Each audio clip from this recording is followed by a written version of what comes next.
Welcome to This Explainer. Listen, if you're planning a trip to Europe, securing that Schengen visa is literally the key to the front door. Today, we are decoding the traveler's roadmap specifically from India to the Netherlands. Now, I know it can seem like this massive, overwhelming bureaucratic maze, but what if I told you there's actually a super clear six-step formula to unlocking your European adventure? Let's figure out exactly how to make this happen.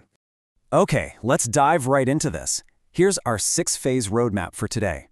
We'll kick things off with preparation and essential documents, then cover avoiding common visa frauds, scheduling your VFS appointment, and exactly what happens on appointment day. After that, we'll wrap up with passport collection and verification, and finally, preparing for your actual Schengen entry. All right, Phase 1, preparation and essential documents. Let's lay the groundwork. So, the really good news right off the bat is that you won't have to travel far just to submit your paperwork, since VFS Global Application Centers are conveniently located all across India. But take a look at the sheer variety of travel purposes here. There is absolutely no one-size-fits-all generic checklist for this. Are you going for a quick business trip? Pure tourism? Maybe visiting family? Or traveling for medical reasons? The required documents depend strictly on your primary purpose of travel. You've got to select the exact checklist that aligns with your specific trip, otherwise you're risking a rejection right out of the gate. Now here's a fascinating, strict rule that honestly catches a lot of people off guard. You absolutely must complete your own online application form. Why? Well, because doing it yourself generates a unique code that is tied specifically to you. Do not, under any circumstances, use someone else's form or, print out some old template you found.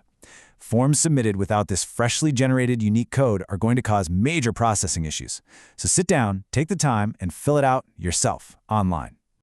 Moving right along to Phase 2, avoiding common visa frauds. When you're gathering your paperwork and asking around for advice, you really need to stop and ask yourself a vital question. Who is actually asking for your money? You've got to be highly vigilant about intermediaries and random internet contacts requesting large money transfers. They might claim these funds are for, costly visa procedures, legalizations, or even medical checkups that the Dutch authorities don't actually require. And that brings us to a super specific and quite frankly heartbreaking type of fraud highlighted in our source material. The embassy explicitly warns, beware of this romance scamming. The scammer does not reveal his or her true identity. What happens is, European citizens are often contacted online by people from the region who eventually extort huge amounts of money under false pretenses. Think fake hospital bills or sudden requests for gold ornaments. And the really tough reality here is that the embassy cannot take legal steps on your behalf if you get scammed. You have to protect yourself. So how do you spot a financial scam before it happens? Just memorize this absolute golden rule.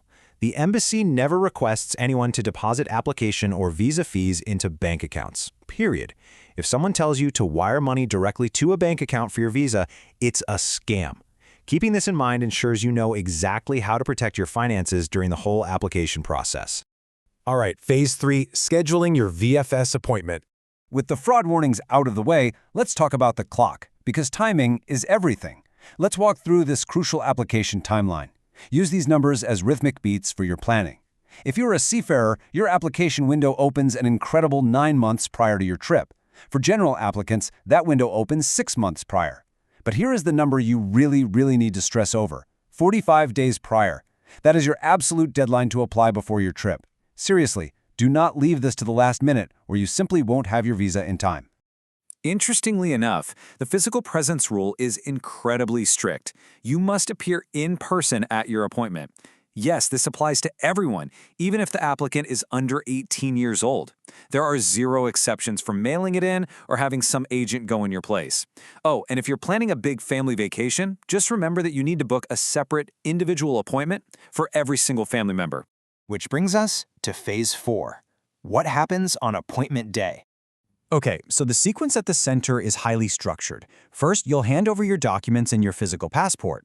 That's followed by fingerprinting, though it's important to point out that this biometric step is only required if you're 12 or older. Once you answer a few pretty straightforward trip questions and settle the required visa and service fees, you just choose how you want your passport returned and boom! You walk out with your tracking reference number so you can monitor the whole thing online. Next up, Phase 5, passport collection and verification. You are finally approaching the finish line. Eventually, you'll get an email stating your application has been processed. But here's the kicker. That email won't actually tell you if it was approved or rejected. You have to get your physical passport back in your hands to find out. Now, if you can't collect it yourself, you can absolutely send a proxy, but they have to clear 3 very strict hurdles. First, your proxy needs a valid form of ID for themselves. Second, they must have a signed authorization letter directly from you. And third, they need to present the original proof of payment that VFS Global handed to you on appointment day.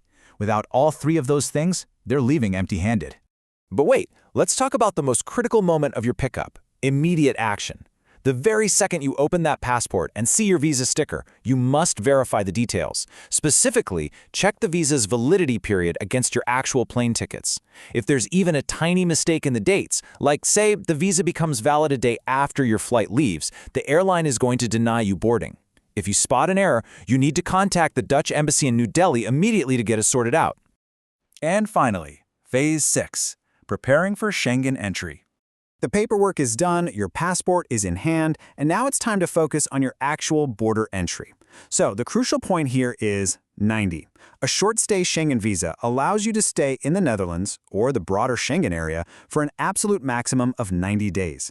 But how that 90-day rule is applied is actually kind of complex. And this brilliantly illustrates the second half of that rule, 180.